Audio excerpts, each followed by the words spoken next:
Hey everybody,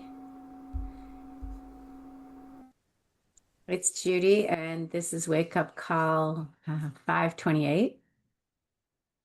Welcome. We're looking at the Dhammapada, the poetry of mindfulness, and looked at the first several verses of chapter one, choices, which say, I'll give like a very unjustified, three-line, with our thoughts we make the world, only love dispels hate. You too shall pass away, so knowing this, how can you quarrel? And temptation cannot touch the person who is awake. So the next two verses, and this is Gil's translation first, Gil Fronsdale. Whoever is defiled and devoid of self-control and truth, yet wears the saffron robe, is unworthy of the saffron robe. Whoever has purged the defilements, is self-controlled, truthful, and well established in virtue, is worthy of the saffron robe. Thomas Byram's translation is very similar. If a person's thoughts are muddy, if they are reckless and full of deceit, how can they wear the yellow robe? Whoever is master of their own nature, bright, clear, and true, they may indeed wear the yellow robe. So the verses for me, what they're doing is they're raising this question of who is worthy of the robe. And the robe, the yellow or saffron robe, is the robe of a monastic. So if we're taking the verses literally, they're speaking to the question of what makes someone worthy to be a monastic. And they answer the question, I think, by saying essentially that a monastic is only worthy of the robe if they've purified their mind.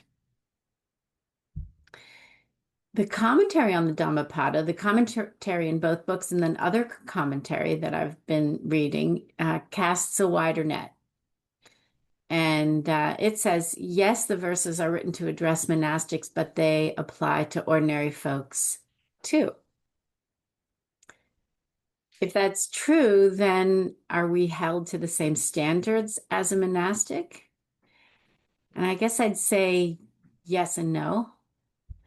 No, because a monastic has decided to dedicate their whole life to awakening, and they've taken robes. They've decided to live outside of society and in a religious life.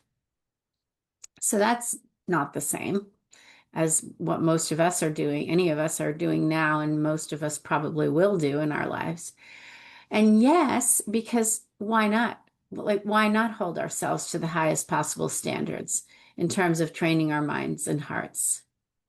As long as we bring a combination of joyful effort and self-compassion to our endeavor, why not practice and study and reflect as absolutely diligently as possible and with the intention to fully awaken? I mean, only good can come of that. If we do decide to do that, if we do decide that that this is what it means, then what does it mean to be purged of defilements? Mindfulness is a kind of purging process, or maybe purification process is a more positive way of putting that. Um, and so this is really what we're doing. And we kind of know that all of the practices, the shamatha practices, the insight practices, the loving kindness and compassion practices, the practices that cultivate generosity and patience and joy and wisdom. All of these are practices that purify our hearts and minds. Purify or purge what? The defilements is what the Dhammapada says, and those are greed, hatred, and delusion. Right? So this is our endeavor to purge the defilements from the mind, to abandon unwholesome or unskillful states of mind and prevent them from arising again. That's what we're doing.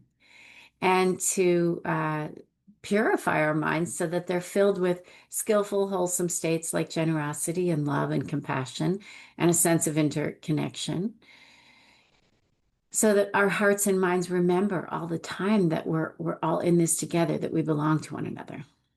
So purify our minds so that there's enough brightness and clarity, uh, essentially to see that we're not separate. All of which is consistent with practicing law, is consistent with teaching, is consistent with mediating and being a judge, or it can be, right? We have to figure that out though for ourselves. I was at Leaf Cabraser this week leading a meditation, and that was the question that came up. They're all litigators. They said, we're all litigators. How do we bring mindfulness into such an adversarial endeavor? And the answer is try it and see for yourself. It worked well for me. It's worked well for a lot of people whom I've worked with and who people here are training and working with, right? Many lawyers, many teachers, many judges, many mediators. Are there some who are unworthy, as the verse says, right? Those who are defiled and devoid of self-control and truth and muddy and reckless and full of deceit? Those people are unworthy of wearing the saffron robe, according to the Dhammapada, and I don't doubt it. If the mind of a monastic is defiled, really devoid of truth, really muddy and reckless, they probably shouldn't be at the monastery. Um, so then what does unworthiness mean for us as lawyers and as lay practitioners?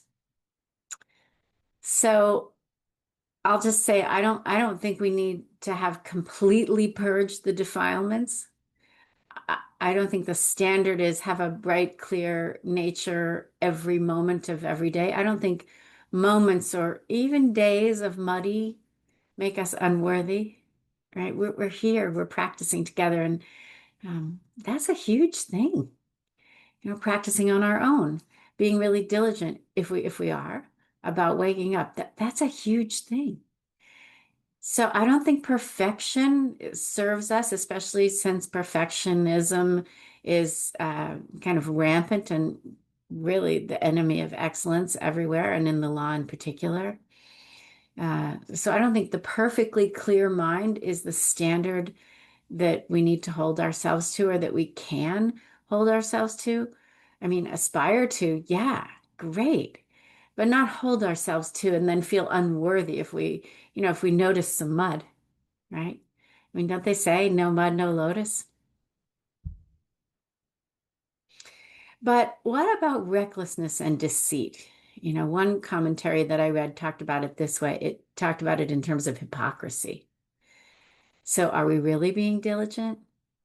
Are we setting and resetting our course, our minds, our hearts towards kindness as much as humanly possible? Are we practicing? Or are we pretending that we want to live a mindful life and then not doing the work?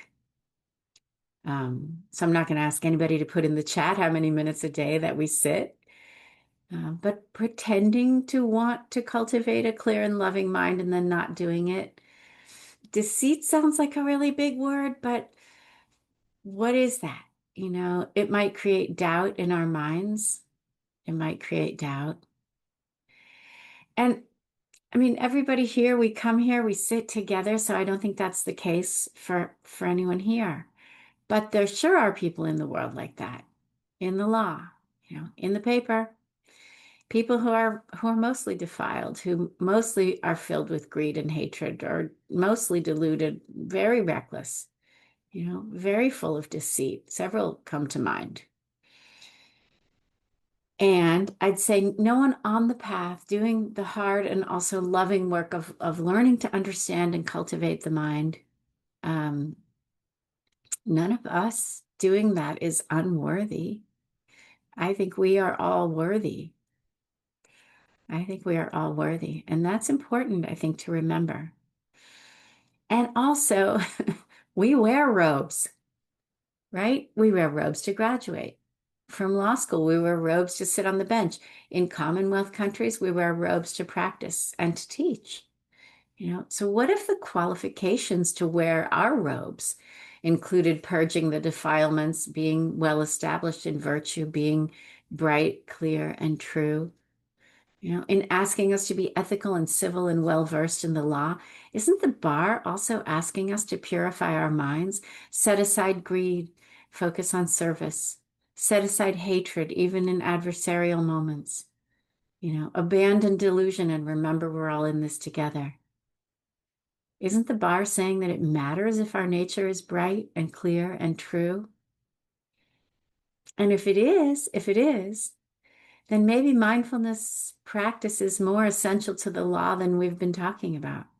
Maybe it goes to our fundamental skill set, our preparedness, our worthiness to practice and teach. Maybe it goes to our worthiness not to wear the saffron robe, but the black one.